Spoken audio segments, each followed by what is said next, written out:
ബജറ്റുമായി ബന്ധപ്പെട്ട കാര്യങ്ങളിൽ വിശദമായ മറുപടി ബഹുമാനായ ധനമന്ത്രി തന്നെ അവതരിപ്പിക്കും. എനിക്കിവിടെ നേരത്തെ നിയമമന്ത്രി ചെയ്തതുപോലെ ഒരു സഭയെ ആകെ അല്ലെങ്കിൽ നാടിനെ ആകെ തെറ്റിദ്ധരിപ്പിക്കുന്ന രീതിയിലുള്ള ഒരു പ്രസ്താവന നേരത്തെ ബഹുമാനായ പ്രതിപക്ഷ നേതാവിൻ്റെ ഭാഗത്തു നിന്ന് കിഫ്ബിയെ സംബന്ധിച്ചുണ്ടായി. കിഫ്ബിക്കെതിരെ എന്തെല്ലാം പറയാമോ അതെല്ലാം നേരത്തെ പറഞ്ഞുകൊണ്ടിരിക്കുന്ന ഒരാളാണ് അദ്ദേഹം. പക്ഷേ വല്ലാത്ത ഒരു അവതരണമാണ് കഴിഞ്ഞ ദിവസം നമ്മൾ കേട്ടത്. എന്താണ് പറ്റിയത് എന്ന് എല്ലാവരും ഇങ്ങനെ ചോദിക്കുന്നതിൽ തന്നെ ഉണ്ടായി. സർ, ഇവിടെ ഇന്നത്തെ നിലയിലുള്ള കിഫ്ബി എങ്ങനെ ഏത് സാഹചര്യത്തിലാണ് രൂപപ്പെട്ടത് എന്നത് ഹ്രസ്വമായി വിശദീകരിക്കുക നല്ലതാണെന്ന് തോന്നുന്നു. പ്രതിപക്ഷ നേതാവിന് അറിയാത്തതുകൊണ്ടല്ല, എന്നാലും ബഹുമാനപ്പെട്ട പ്രതിപക്ഷ നേതാവ് കൂടി അത് മനസ്സിലാക്കുന്നതിന് സഹായകരമാകുമെന്നാണ് തോന്നുന്നത്. കിഫ്ബി ഇന്നത്തെ നിലയിൽ പരിവർത്തിക്കപ്പെട്ട പശ്ചാത്തലവും ആ സംവിധാനം ചെയ്ത കാര്യങ്ങളും കൃത്യമായി മനസ്സിലാക്കിയിരുന്നെങ്കിൽ അദ്ദേഹം ഈ സഭയിൽ ഉന്നയിച്ച ആക്ഷേപങ്ങളൊന്നും ഉന്നയിക്കാൻ തയ്യാറാകുമായിരുന്നില്ല. ഇനി അഥവാ ഈ കാര്യങ്ങളെല്ലാം മനസ്സിലാക്കിയിട്ട് തന്നെയാണ് ആക്ഷേപം ഉന്നയിച്ചത് എന്നാണെങ്കിൽ അതിനെ രാഷ്ട്രീയ പ്രേരിതം എന്ന് മാത്രമേ പറയാൻ പറ്റൂ. രാഷ്ട്രീയ പ്രേരിതമായി പറയുന്ന കാര്യങ്ങൾക്ക്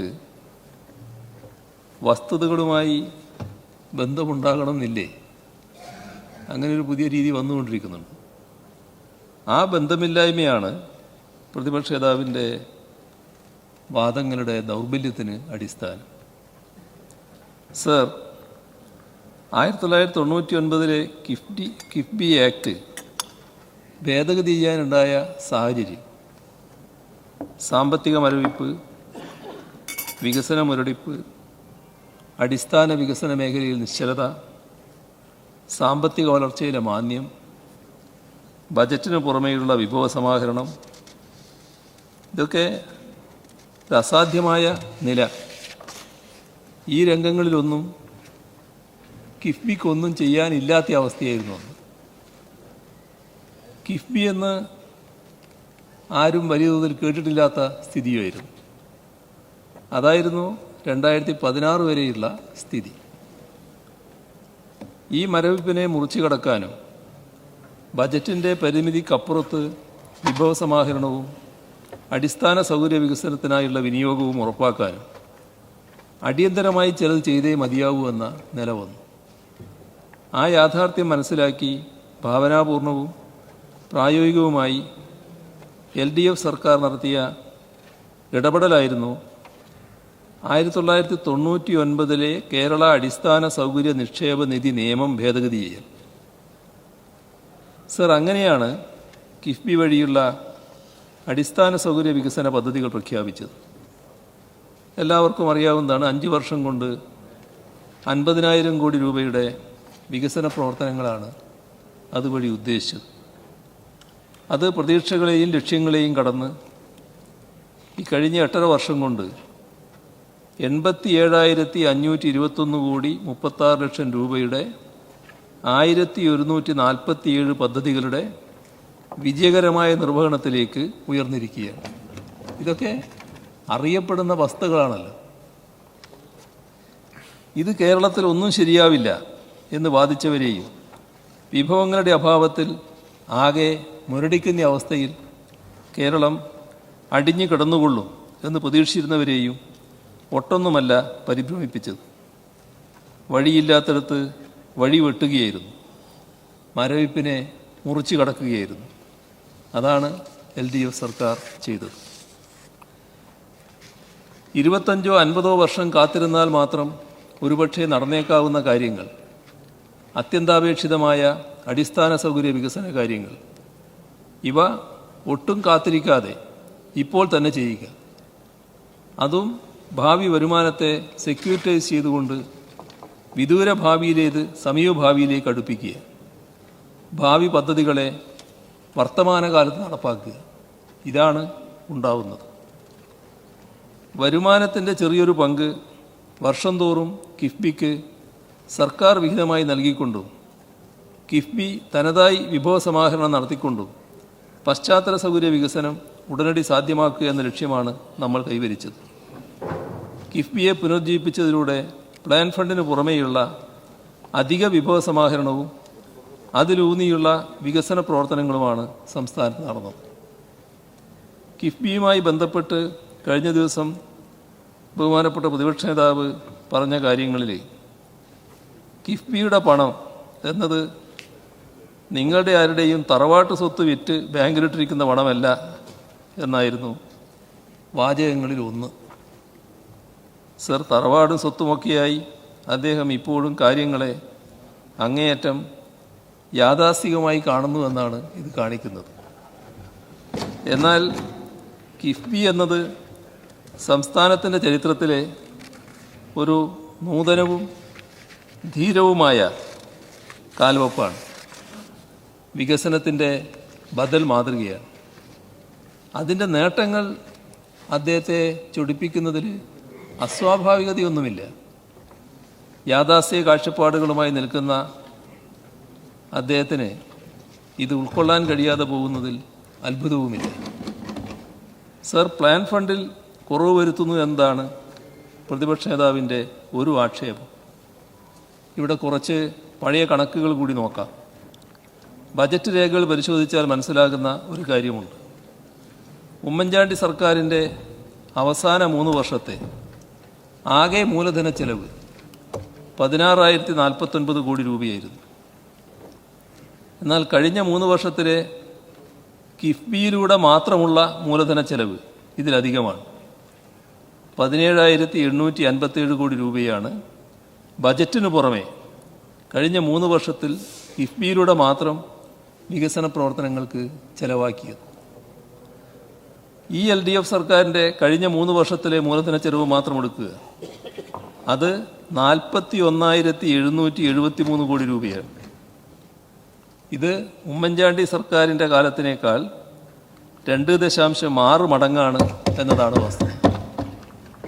ഇനി സംസ്ഥാന സർക്കാരിൻ്റെയും കിഫ്ബിയുടെയും ഒരുമിച്ച് കണക്കാക്കിയാൽ ഇത് കഴിഞ്ഞ 3 വർഷത്തിൽ 59,630 കോടി രൂപയാണ്. അതായത് ഉമ്മൻചാണ്ടി സർക്കാരിൻ്റെ കാലത്തിൻ്റെ 3.72 മടങ്ങ്. ഇത്തരത്തിൽ സർക്കാരിൻ്റെ നേരിട്ടുള്ള മൂലധന ചെലവ് ബജറ്റിലൂടെ ഉയർത്തുന്നതിന് പുറമെ കിഫ്ബിയിലൂടെയും കണ്ടെത്തുകയാണ് സർക്കാർ ചെയ്തത്. ഇതേക്കുറിച്ച് കൃത്യമായ ധാരണയില്ലാതെയാണ് ബഹുമാനപ്പെട്ട പ്രതിപക്ഷ നേതാവ് പ്ലാൻ ഫണ്ടിൽ കുറവ് വരുത്തുന്നു എന്ന തരത്തിൽ അടിസ്ഥാനരഹിതമായ ആരോപണം ഉയർത്തിയത്. കിഫ്ബിയുടെ മസാല ബോണ്ടും AFD മുഖേന കൊച്ചി മെട്രോ സമാഹരിച്ച വായ്പയും തമ്മിലുള്ള അടിസ്ഥാന വ്യത്യാസങ്ങൾ പ്രതിപക്ഷ നേതാവിന് കൃത്യമായി മനസ്സിലായിട്ടില്ല എന്നാണ് തോന്നുന്നത്. ഈ വിഷയം സഭയിൽ നിരവധി തവണ ചർച്ച ചെയ്യപ്പെട്ടിട്ടുള്ളതും വിശദമായ വിവരങ്ങൾ സഭയിൽ സമർപ്പിക്കപ്പെട്ടുള്ളതുമാണ്. എന്നിട്ടും മനസ്സിലായില്ലെങ്കിൽ വീണ്ടും അതുമായി ബന്ധപ്പെട്ടുള്ള വിശദീകരണമാവാം. കൊച്ചി മെട്രോയ്ക്ക് വേണ്ടി ഫ്രഞ്ച് കമ്പനിയായ AFDയിൽ നിന്നും എടുത്ത വായ്പയെ കിഫ്ബിയുടെ മസാല ബോണ്ടുമായി താരതമ്യം ചെയ്യുവാൻ കഴിയില്ല. അഥവാ അതിന് ശ്രമിക്കുന്നെങ്കിൽ അതിനു മുൻപ് US ഡോളറിലോ യൂറോയിലോ ഉള്ള വായ്പയെ ഇന്ത്യൻ കറൻസി അടിസ്ഥാനമാക്കിയുള്ള മസാല ബോണ്ടിലേക്ക് പരിവർത്തനപ്പെടുത്തേണ്ടതുണ്ട്. സർ, ഇത് പരിശോധിച്ചാൽ കാണുക, അന്ന് കിട്ടാവുന്ന ഏറ്റവും കുറഞ്ഞ നിരക്കിലാണ് കിഫ്ബിക്ക് വിദേശ ധനകാര്യ വിപണിയിൽ നിന്ന് പണം ലഭിച്ചത്. കിഫ്ബിയുടെ ബോണ്ടിന് ഫോറിൻ എക്സ്ചേഞ്ച് റിസ്ക് ഒന്നും തന്നെയില്ല. എന്നാൽ കൊച്ചി മെട്രോയുടെ AFD വായ്പയിൽ ഈ ഫോറിൻ എക്സ്ചേഞ്ച് റിസ്ക് ഉണ്ട്. കരാർ പ്രകാരം ഈ തുക കേരള സർക്കാർ വഹിക്കേണ്ടതുമാണ്. കിഫ്ബിയിലെ CAG ഓഡിറ്റ് സംബന്ധിച്ചുള്ളതാണ് മറ്റൊരാക്ഷേപം. CAG ഓഡിറ്റുമായി ബന്ധപ്പെട്ട് 101 ആവർത്തിച്ച ഇല്ലാ കഥയാണ് ഇത്തവണയും പ്രതിപക്ഷ നേതാവിൻ്റെ നാവിൽ നിന്ന് വന്നത്. കിഫ്ബിയിൽ CNAG ഓഡിറ്റ് നടക്കുന്നില്ല, അത് നടത്താൻ അനുവദിക്കുന്നില്ല എന്നൊക്കെയാണ് ആക്ഷേപം. തികച്ചും വസ്തുതാവിരുദ്ധമായ ആക്ഷേപമാണിത്. കിഫ്ബിയിൽ CNAGയുടെ ഓഡിറ്റ് എന്ന വിഷയം ഈ സഭയിൽ നിരവധി തവണ ചർച്ച ചെയ്യപ്പെട്ടതാണ്. കിഫ്ബിയിൽ CNAGയുടെ ഓഡിറ്റിന് ഒരു തടസ്സവുമില്ല എന്ന സത്യം ആക്ഷേപങ്ങളുടെ പശ്ചാത്തലത്തിൽ വീണ്ടും ആവർത്തിക്കട്ടെ. ഇന്ത്യൻ ഭരണഘടന പ്രകാരം പരമോന്നത ഓഡിറ്റിംഗ് സ്ഥാപനമെന്ന നിലയിൽ CNAGക്ക് കിഫ്ബിയെ ഓഡിറ്റ് ചെയ്യുന്നതിനുള്ള പൂർണ്ണ അധികാരം DPC ആക്ട് സെക്ഷൻ 14 നൽകുന്നുണ്ട്. സത്യം ഇതാണ്. ഇതിരിക്കെ കിഫ്ബിയെ ഓഡിറ്റ് ചെയ്യുന്നതിന് CNAGയെ സർക്കാർ പ്രത്യേകം ചുമതലപ്പെടുത്തേണ്ട കാര്യമില്ല. എന്നിരുന്നാലും അനാവശ്യ വിവാദങ്ങളുടെ പശ്ചാത്തലത്തിൽ കിഫ്ബിയിൽ പൂർണ്ണമായ CNAG ഓഡിറ്റിങ്ങിന് സർക്കാർ രേഖാമൂലം അനുമതി നൽകിയിട്ടുണ്ട് എന്നത് മറ്റൊരു കാര്യവുമാണ്. കിഫ്ബിയിൽ ആക്ട് പ്രകാരം നിലനിൽക്കുന്ന സ്റ്റാറ്റ്യൂട്ടറി ഓഡിറ്റുകൾക്കൊപ്പം CNAGയുടെ ഓഡിറ്റ് നടക്കുന്നുണ്ട്. CNAG audit, statutory audit, risk based internal audit, concurrent audit തുടങ്ങിയ ഓഡിറ്റുകളൊക്കെ കിഫ്ബിയിൽ നടക്കുന്നുണ്ട്. പ്രതിപക്ഷ നേതാവ് ഇതൊന്നും അറിയുന്നില്ല എന്നാണ് തോന്നുന്നത്. 2023-24 സാമ്പത്തിക വർഷം വരെയുള്ള കിഫ്ബിയുടെ എല്ലാ വരവ് ചെലവ് കണക്കുകളും പദ്ധതികൾ സംബന്ധിച്ച രേഖകളും CNAG ഓഡിറ്റിങ്ങിന് വിധേയമാക്കിയിട്ടുണ്ട്. 2020-21 മുതൽ 2023-24 വരെയുള്ള കഴിഞ്ഞ 4 വർഷത്തെ CNAG ഓഡിറ്റ് 2024 ഒക്ടോബർ 21 മുതൽ ഡിസംബർ 12 വരെ കിഫ്ബിയിൽ നടന്നു. 53 ദിവസത്തോളം കിഫ്ബിയിൽ CAG സംഘം പരിശോധന നടത്തിയിട്ടുണ്ട്. അവർ ഉന്നയിച്ച എല്ലാ സംശയങ്ങൾക്കും നിരീക്ഷണങ്ങൾക്കും കിഫ്ബി മറുപടിയും നൽകിയിട്ടുണ്ട്. CNAG ഓഡിറ്റ് റിപ്പോർട്ടുകൾ അസംബ്ലിയിൽ വെക്കുന്നില്ല എന്ന ആരോപണം തികച്ചും അടിസ്ഥാനരഹിതമായ ഒന്നാണ്. 22/1/2021 നിയമസഭയുടെ മേശപ്പുറത്ത് സമർപ്പിക്കപ്പെട്ട കിഫ്ബിയെക്കുറിച്ചുള്ള CNAG ഓഡിറ്റ് റിപ്പോർട്ടിൽ തെറ്റായ പരാമർശങ്ങൾ ഉൾക്കൊണ്ടു എന്ന് കണ്ടെത്തിയതിനാൽ നിയമസഭ അതിനെ ഐകകണ്ഠേന നിരാകരിച്ചു എന്നതിൽ നിന്ന് തന്നെ അത് അസംബ്ലിയുടെ പരിഗണനയ്ക്ക് വന്നു എന്ന് തെളിയുന്നുണ്ടല്ലോ. പ്രതിപക്ഷ നേതാവ് ഇതൊന്നും അറിയുന്നില്ല എന്നാണോ ധരിക്കേണ്ടത്? ഇതിനു പുറമെ കിഫ്ബിയുടെ സാമ്പത്തിക വിശ്വാസ്യത സംബന്ധിച്ച ഫിഡലിറ്റി സർട്ടിഫിക്കറ്റുകളെല്ലാം എല്ലാ സംസ്ഥാന ബജറ്റ് രേഖയോടൊപ്പവും നിയമസഭയ്ക്ക് സമർപ്പിക്കുന്നുമുണ്ട്. പ്രതിപക്ഷ നേതാവ് ഇതൊക്കെ പരിശോധിക്കാൻ സമയം കണ്ടെത്തണം എന്നാണ് പറയാനുള്ളത്. പദ്ധതി നിർവഹണത്തിൻ്റെ ഗുണമേന്മയിൽ വിട്ടുവീഴ്ച ചെയ്യാത്ത കിഫ്ബി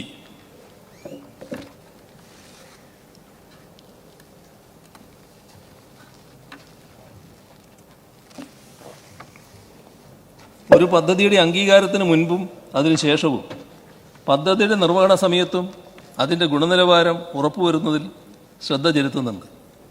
പദ്ധതിയുടെ DPR, സാങ്കേതിക അവലോകനം, ഡിസൈൻ, എസ്റ്റിമേറ്റുകളുടെ പരിശോധന, പദ്ധതി അവലോകന സമയത്തെ സ്ഥലപരിശോധന, പദ്ധതി നിർവഹണ സമയത്തെ സാങ്കേതിക ഗുണനിലവാര പരിശോധന തുടങ്ങിയവയുടെ കാര്യത്തിൽ കിഫ്ബി കൃത്യത പാലിച്ചു പോരുന്നുമുണ്ട്. കിഫ്ബിക്ക് അതിൻ്റെ കാര്യക്ഷമമായ പ്രവർത്തനം ആരംഭിച്ച ശേഷം നിരവധി പ്രതിസന്ധികൾ നേരിടേണ്ടി വന്നിട്ടുണ്ട്.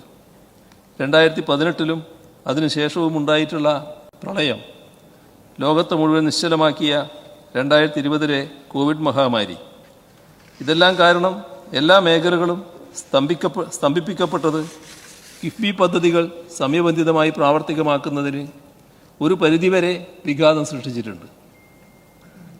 2018 ഓഗസ്റ്റിന് മുൻപ് അംഗീകാരം നൽകിയതും നടപ്പിലാക്കിക്കൊണ്ടിരുന്നതുമായ ചില പദ്ധതികൾ 2018 അതിനുശേഷവുമുണ്ടായ പ്രളയം മൂലം തടസ്സപ്പെട്ടു. പ്രളയത്തിന് ശേഷം പല പദ്ധതികളുടെയും സ്കോപ്പ്, ഡിസൈൻ എന്നിവയിൽ പൂർണ്ണമായോ ഭാഗികമായോ മാറ്റം വരികയും അതുമൂലം എസ്റ്റിമേറ്റ് ഉയർന്ന തോതിൽ പരിഷ്കരിക്കേണ്ടി വരികയും ചെയ്തു. ഇവ പിന്നീട് കിഫ്ബിയുടെ പുനരവലോകനത്തിനും പരിഷ്കരിച്ച ധനാനുമതിക്കുമായി സമർപ്പിക്കുകയായിരുന്നു.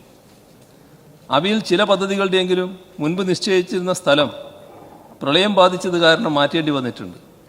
അവയ്ക്ക് പുതുക്കിയ ഭരണാനുമതി ലഭ്യമാക്കി DPR പരിഷ്കരിച്ച് തുടക്കം മുതലുള്ള അവലോകന പ്രക്രിയകൾ വീണ്ടും നടത്തി അംഗീകാരം നൽകേണ്ടി വന്നിട്ടുമുണ്ട്. ആ കാലയളവിൽ നിർവഹണ ഏജൻസികൾ തയ്യാറാക്കിയിരുന്നതും എന്നാൽ കിഫ്ബിയിൽ സമർപ്പിക്കപ്പെടാതിരുന്നതുമായ പല പദ്ധതി റിപ്പോർട്ടുകളും ഇത്തരത്തിൽ പരിഷ്കരിക്കേണ്ടി വന്നിട്ടുമുണ്ട്. 2020 കോവിഡ് മഹാമാരിയും അതിനോടനുബന്ധിച്ച ലോക്ക്ഡൗണുകളും കിഫ്ബി പദ്ധതികളുടെ നിർവഹണത്തെ സ്തംഭിപ്പിച്ചിരുന്നു.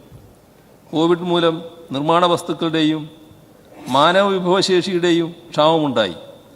അത് നിർമ്മാണ മേഖലയിൽ സ്തംഭനമുണ്ടാക്കുകയും പദ്ധതി നിർവഹണത്തിന് കാലതാമസം ഉണ്ടാക്കുകയും ചെയ്തു. ഇത് പദ്ധതി പൂർത്തിയാക്കുന്നതിന് ആവശ്യമായ തുകയിൽ വൻ വർധനവ് വരുത്തി. കോവിഡ് ഘട്ടത്തിലുണ്ടായ പദ്ധതികളുടെ മെല്ലെപ്പോക്ക് ഒന്ന് നേരെയാകുവാൻ പിന്നെയും മാസങ്ങളെടുത്തു. സർ, പദ്ധതികൾ ടെൻഡർ ചെയ്യുമ്പോൾ സാങ്കേതികതയിലും അനുഭവസമ്പത്തിലും വേണ്ടത്ര അവഗാഹമുള്ള കരാറുകാരുടെ ലഭ്യതക്കുറവ് കാലതാമസത്തിൻ്റെ പ്രധാന കാരണങ്ങളിലൊന്നാണ്. കിഫ്ബി നിഷ്കർഷിക്കുന്ന ഗുണമേന്മയും സമയക്രമവും പാലിച്ച് പദ്ധതി നടപ്പിലാക്കാൻ നിർവഹണ ഏജൻസികൾക്കും കരാറുകാർക്കും വേണ്ട പോലെ സാധിക്കാതെ വരുന്നുമുണ്ട്. അത്തരം സാഹചര്യങ്ങളിൽ തുടർ പ്രവൃത്തികൾ പൂർത്തീകരിക്കുന്നതിന് കൂടുതൽ കാലതാമസം നേരിടുന്നുമുണ്ട്. പൊതുമരാമത്ത് വകുപ്പിനെയും കിഫ്ബിയെയും താരതമ്യപ്പെടുത്തിക്കൊണ്ട് പ്രതിപക്ഷ നേതാവ് കിഫ്ബി പദ്ധതികൾക്ക് വേഗം കുറവാണ് എന്ന് പരാമർശിക്കുകയുണ്ടായി. വർദ്ധിച്ചു വരുന്ന വാഹന സാന്ദ്രത കണക്കിലെടുത്ത് റോഡുകൾ നിലവിലുള്ള വീതിയിൽ അഭിവൃദ്ധിപ്പെടുത്തുന്നതിന് പകരം അധികമായി ഭൂമി ഏറ്റെടുത്ത് വീതി കൂട്ടിയും വളവുകൾ നിവർത്തിയും ഡിസൈൻ റോഡുകളായാണ് ഭൂരിഭാഗം കിഫ്ബി റോഡുകളും നിർമ്മിക്കുന്നത്. ഭൂമി ഏറ്റെടുക്കൽ ഉൾപ്പെടുന്നതുകൊണ്ട് നിയമപ്രകാരമുള്ള നടപടിക്രമങ്ങൾ പാലിക്കുമ്പോഴുണ്ടാകുന്ന സ്വാഭാവികമായ കാലതാമസം പ്രവൃത്തികളുടെ പൂർത്തീകരണത്തിൽ പ്രകടമാണ്. ഭൂമി ഏറ്റെടുക്കൽ നടപടികളുടെ പൂർത്തീകരണത്തിൽ സാധാരണഗതിയിൽ ശരാശരി 2-3 വർഷം സമയമെടുക്കുമെങ്കിലും ഭൂ ഉടമകളുടെ ഭാഗത്തു നിന്നുള്ള പ്രതിഷേധം, കോടതി വ്യവഹാരങ്ങളിലേക്ക് ഉൾപ്പെടെ നയിക്കുന്ന പ്രാദേശികമായ എതിർപ്പുകൾ, ഇത്തരം കാരണങ്ങളാൽ ഭൂമി ഏറ്റെടുക്കൽ നടപടികളിൽ അനിയന്ത്രിതമായ കാലതാമസത്തിന് കാരണമാകുന്നുമുണ്ട്. വനം വകുപ്പിൻ്റെ അനുമതി, പാരിസ്ഥിതിക അനുമതി, തീരദേശ പരിപാലന അതോറിറ്റിയുടെ അനുമതി, വെറ്റ്ലാൻഡ് ക്ലിയറൻസ്, നാവിഗേഷൻ ക്ലിയറൻസ് മുതലായവ ലഭ്യമാക്കുന്നതിലുള്ള സ്വാഭാവികമായ കാലതാമസം പ്രവൃത്തികൾ സമയബന്ധിതമായി ആരംഭിക്കുന്നതിനെ ബാധിക്കുന്നുമുണ്ട്. ഈ അനുമതികളുടെ ഭാഗമായി ചില പദ്ധതികളിൽ ഡിസൈൻ മാറ്റങ്ങൾ അനിവാര്യമായി വരുന്നു. ഇതുമൂലം എസ്റ്റിമേറ്റ് ഡ്രോയിങ് പുതുക്കേണ്ടി വരുന്നതും പ്രവൃത്തികൾ ആരംഭിക്കുന്നതിലുള്ള കാലതാമസത്തിന് കാരണമാകാറുണ്ട്. മലയോര ഹൈവേക്ക് ആവശ്യമായ വനം വകുപ്പിൻ്റെ അനുമതി, തീരദേശ ഹൈവേക്ക് വേണ്ട തീരദേശ പരിപാലന അതോറിറ്റിയുടെ അനുമതി തുടങ്ങിയവ ഇതിന് ഉദാഹരണങ്ങളുമാണ്.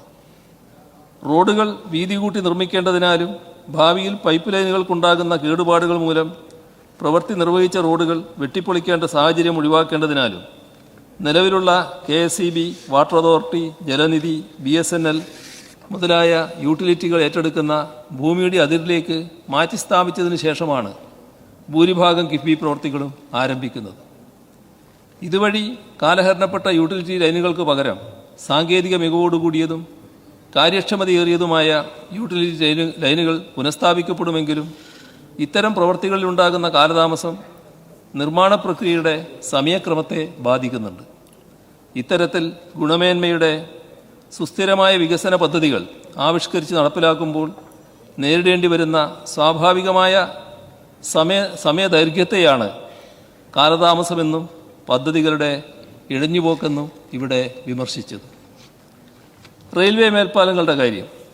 റെയിൽവേയുടെ ഭാഗത്തു നിന്നും GAD, ജനറൽ അറേഞ്ച്മെൻറ്റ് ഡ്രോയിങ്സ് അംഗീകാരം ലഭിക്കുവാനുണ്ടാകുന്ന കാലതാമസമാണ് പ്രധാനമായും റെയിൽ ഓവർബ്രിഡ്ജ് പദ്ധതികൾ തുടങ്ങുന്നതിന് തടസ്സമാകുന്നത്. GADക്ക് റെയിൽവേയുടെ അംഗീകാരം ലഭിച്ചാൽ മാത്രമേ പദ്ധതിയുടെ ഭൂമി ഏറ്റെടുക്കൽ നടപടികൾ ആരംഭിക്കാൻ കഴിയുകയുള്ളൂ. മേൽപ്പാലത്തിൻ്റെ റെയിൽവേ ലൈൻ കടന്നുപോകുന്ന ഭാഗത്തുള്ള സ്പാനുകളുടെ നിർമ്മാണം റെയിൽവേ നേരിട്ടോ അനുബന്ധ സ്ഥാപനങ്ങളുടെ മേൽനോട്ടത്തിലോ ആയതിനാൽ ഇത്തരം പ്രവൃത്തികളിൽ റെയിൽവേയുടെ ഭാഗത്തു നിന്നും കാലതാമസം ഉണ്ടാകുന്നുണ്ട്. ഇതും പദ്ധതികളുടെ മൊത്തം പുരോഗതിയെ ബാധിക്കുന്നുണ്ട്. കൂടാതെ റെയിൽവേയുടെ പാത ഇരട്ടിപ്പിക്കൽ സംബന്ധിച്ച് നിലനിൽക്കുന്ന അനിശ്ചിതത്വം മൂലം റെയിൽവേ റോഡ് മേൽപ്പാലങ്ങളുടെ ഡിസൈൻ അന്തിമമാക്കുന്നതിന് സാധിക്കാതെ വരുന്ന സാഹചര്യവുമുണ്ട്. സർ, ജലവിഭവ വകുപ്പിൻ്റെ കീഴിൽ വരുന്ന ജലശുദ്ധീകരണ പ്ലാന്റുകൾ നിർമ്മിക്കാൻ കഴിയുന്ന വൈദഗ്ധ്യം നേടിയ കരാറുകാർ വളരെ കുറവാണ്. അതുകൊണ്ട് തന്നെ ടെൻഡർ നടപടികളിൽ ഉയർന്ന നിരക്കുകൾ കരാറുകാർ ആവശ്യപ്പെടുന്നു. ഇത് ഉയർന്ന ടെൻഡർ തുക അംഗീകരിക്കുന്നതിനുള്ള സർക്കാർ അനുമതി അനിവാര്യമാക്കുന്നു. ഇതും പദ്ധതികൾ പൂർത്തീകരിക്കുന്നതിന് കൂടുതൽ സമയം ആവശ്യമായി വരുന്ന സാഹചര്യം സൃഷ്ടിക്കുന്നു. സർ, കിഫ്ബി വഴി സംസ്ഥാന സർക്കാർ കഴിഞ്ഞ 8.5 വർഷമായി കേരളത്തിൽ കൊണ്ടുവന്നത് സമാനതകളില്ലാത്ത വികസനമാണ്. ചെല്ലാനത്ത ജനങ്ങൾ വർഷങ്ങളായി അനുഭവിച്ചു വരുന്ന ദുരിതത്തിന് അറുതി കുറിക്കാൻ കഴിഞ്ഞത് കിഫ്ബി പദ്ധതിയിലൂടെയാണ്. 336 കോടി രൂപ വിനിയോഗിച്ച് ചെല്ലാനം തീരസംരക്ഷണത്തിൻ്റെ ഭാഗമായി കിഫ്ബി നടപ്പിലാക്കിയ കടൽഭിത്തി പുനർനിർമ്മാണവും പുലിമുട്ട് നിർമ്മാണവും തീരശോഷണത്താൽ ദുരിതമനുഭവിക്കുന്നവർക്ക് വളരെ ആശ്വാസകരമായി എന്നത് എല്ലാവർക്കും അറിയാവുന്നതല്ലേ. കേന്ദ്ര സർക്കാർ കൈയൊഴിഞ്ഞതിനെ തുടർന്ന് അടച്ചുപൂട്ടലിൻ്റെ വക്കിലെത്തിയ ഹിന്ദുസ്ഥാൻ ന്യൂസ് പ്രിന്റ് ലിമിറ്റഡിനെ കേരള പേപ്പർ പ്രോഡക്ട്സ് ലിമിറ്റഡ് എന്ന പേരിൽ പുനരുജ്ജീവിപ്പിക്കുവാൻ വേണ്ട സ്ഥലമെടുപ്പിന് 200 കോടി 60 ലക്ഷം രൂപയാണ് കിഫ്ബി നൽകിയത്. അസ്തമിച്ചെന്ന് കരുതിയ ഒരു വ്യവസായ സ്ഥാപനത്തെ വലിയ സ്വപ്നങ്ങളോടെ കുതിച്ചുയർത്താൻ ഇത് സഹായിച്ചു. സർ, കോവിഡ് പോലെയുള്ള മഹാമാരികളും മറ്റ് പകർച്ചവ്യാധികളും നേരിടുന്നതിന് ആരോഗ്യമേഖലയെ കൂടുതൽ സജ്ജമാക്കുന്നതിൻ്റെ ഭാഗമായി സംസ്ഥാനത്തിൻ്റെ 140 നിയമസഭാ മണ്ഡലങ്ങളിലെ എല്ലാ ആരോഗ്യ കേന്ദ്രങ്ങളിലും 10 കിടക്കകളുള്ള ഐസൊലേഷൻ വാർഡുകൾ സ്ഥാപിക്കാൻ നിശ്ചയിച്ചു.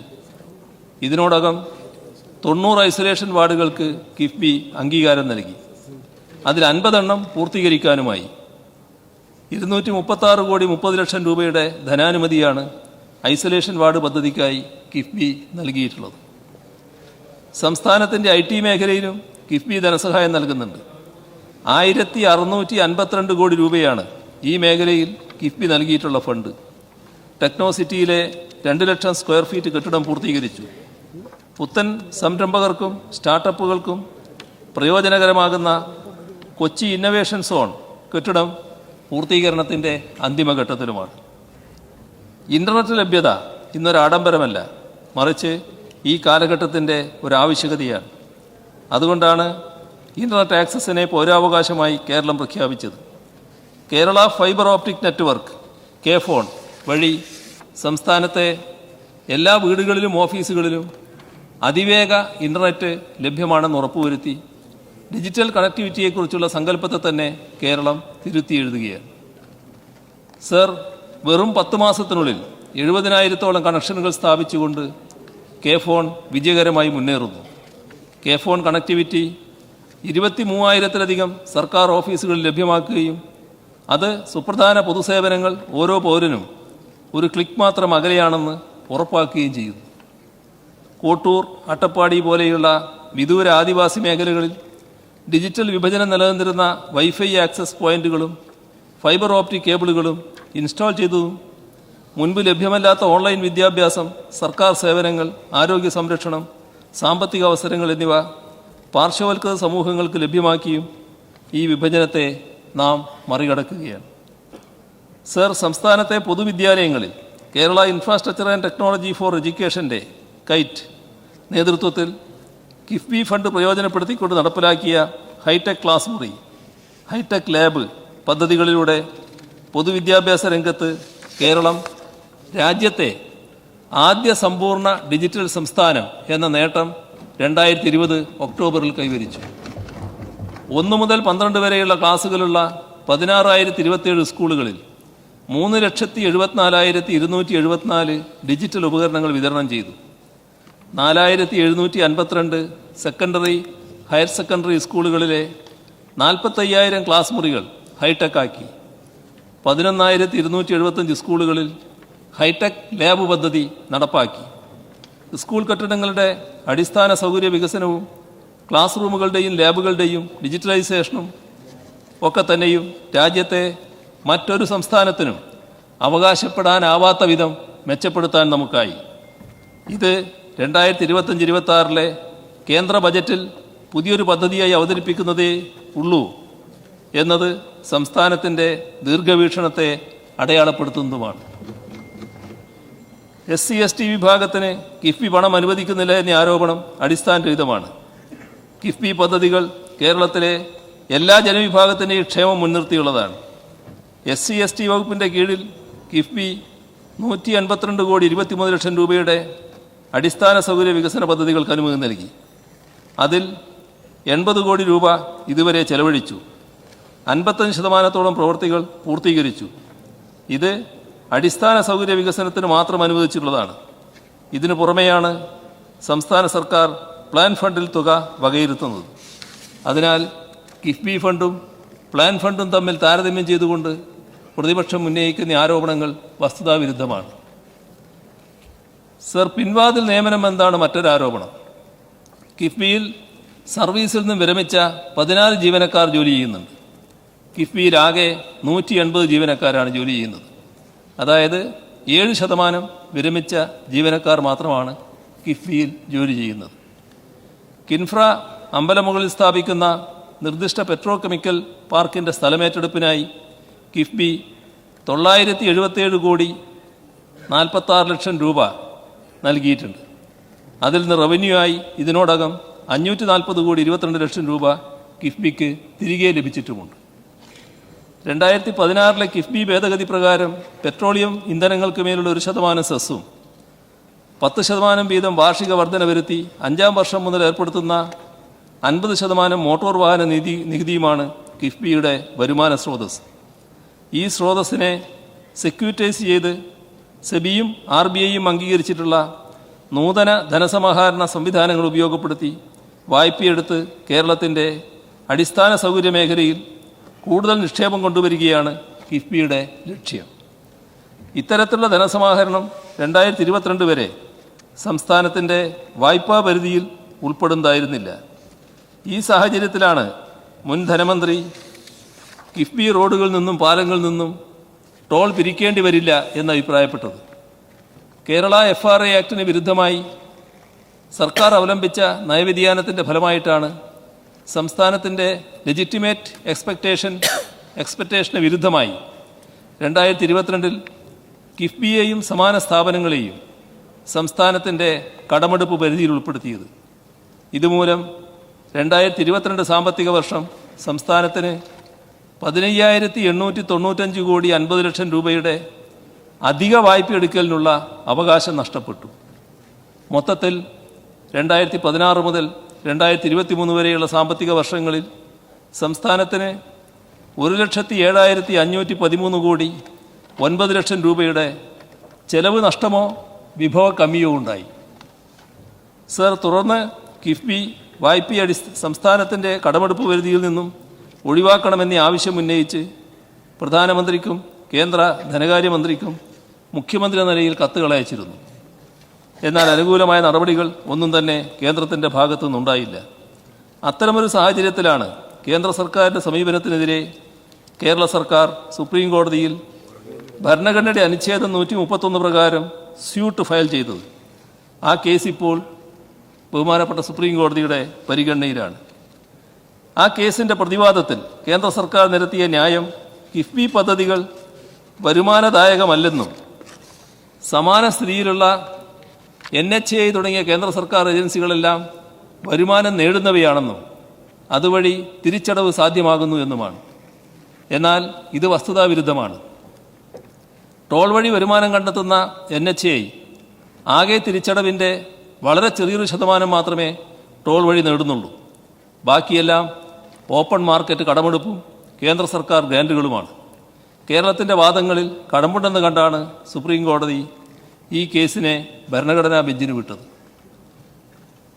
ഇവിടെ എടുത്തു പറയേണ്ട മറ്റൊരു കാര്യം, കേന്ദ്ര സർക്കാർ തന്നെ കിഫ്ബി മാതൃകയിൽ സ്ഥാപനം തുടങ്ങിയിട്ടുണ്ട് എന്നുള്ളതുമാണ്. കേന്ദ്ര സർക്കാരിൻ്റെ ഇത്തരം വിവേചനപരമായ സമീപനം കാരണമാണ് കിഫ്ബി പദ്ധതികളെ എങ്ങനെ വരുമാനദായകമാക്കാം എന്നതിനെക്കുറിച്ചുള്ള ആലോചനകൾ സംസ്ഥാന സർക്കാർ തത്വത്തിൽ നടത്തിയത്. കിഫ്ബി പദ്ധതികൾ വരുമാനദായകമാക്കിയാൽ കേന്ദ്ര സർക്കാരിൻ്റെ വാദങ്ങളെ ഗണ്ണിക്കാൻ കഴിയും. കിഫ്ബി വായ്പകളെ സംസ്ഥാനത്തിൻ്റെ കടമെടുപ്പ് പരിധിയിൽ നിന്നും ഒഴിവാക്കാനും കഴിയും. അടിസ്ഥാന സൗകര്യ വികസനത്തിനാണ് കിഫ്ബി കടമെടുക്കുന്നത്. സംസ്ഥാന സർക്കാർ വാഹന നികുതിയുടെ 50%-വും പെട്രോളിയം സെസ്സും കിഫ്ബിക്ക് ഗ്രാൻഡായി നൽകുന്നു എന്നത് യാഥാർത്ഥ്യമാണ്. എന്നാൽ അതുകൂടാതെ കിഫ്ബി സ്വന്തം നിലയിലെടുക്കുന്ന ലോണുകൾ കിഫ്ബിയുടെ മാത്രം ബാധ്യതയാണ്. കിഫ്ബിക്ക് ഗ്രാന്റ് ഇനത്തിൽ ഇതുവരെ നൽകിയ 20,000 കോടിക്ക് പുറമെ ചെലവഴിച്ച 13,100 കോടി രൂപ പൂർണ്ണമായും കിഫ്ബി കണ്ടെത്തിയതാണ്. അത് കിഫ്ബിയുടെ മാത്രം ബാധ്യതയാണെന്ന് ആരോപണം ഉന്നയിക്കുന്നവർ ഓർക്കേണ്ടതുമുണ്ട്. യൂസർ ഫീ ഈടാക്കുന്ന സാഹചര്യത്തിൽ ആ യൂസർ ഫീയിൽ നിന്നും ലഭിക്കുന്ന വരുമാനം കൊണ്ട് തന്നെ കിഫ്ബിയുടെ ലോണുകൾ തിരിച്ചടക്കുന്നതിനുള്ള സാധ്യത തെളിയും. അതുവഴി സർക്കാരിൽ നിന്നുള്ള ഗ്രാന്റ് കാലക്രമേണ ഘട്ടം ഘട്ടമായി ഒഴിവാക്കാനുമാവും. കിഫ്ബി കൃത്യമായും സത്യസന്ധമായും വായ്പകൾ തിരിച്ചടക്കുന്നത് കൊണ്ട് തന്നെയാണ് കിഫ്ബിക്ക് മികച്ച ക്രെഡിറ്റ് റേറ്റിംഗ് നിലനിർത്താൻ സാധിക്കുന്നതും ധനകാര്യ സ്ഥാപനങ്ങൾ കിഫ്ബിക്ക് വായ്പകൾ നൽകാൻ സന്നദ്ധമായി വരുന്നതും. സർ, കിഫ്ബി എന്നത് ഏറ്റവും ഉന്നത നിലവാരം പുലർത്തുന്ന ഒരു സാമ്പത്തിക സ്ഥാപനമായി പ്രവർത്തിച്ചുകൊണ്ടിരിക്കുകയാണ്. അർദ്ധസത്യങ്ങളും അടിസ്ഥാനരഹിതമായ ആരോപണങ്ങളും കൊണ്ട് എത്രയൊക്കെ തമസ്കരിക്കാൻ ശ്രമിച്ചാലും കിഫ്ബി അതിൻ്റെ ദൗത്യം വിജയകരമായി പൂർത്തീകരിക്കുക തന്നെ ചെയ്യും. അതിനെല്ലാവരുടെയും പിന്തുണയാണ് ആവശ്യമെന്നാണ് എനിക്ക് ഈ ഘട്ടത്തിൽ പറയാനുള്ളത്.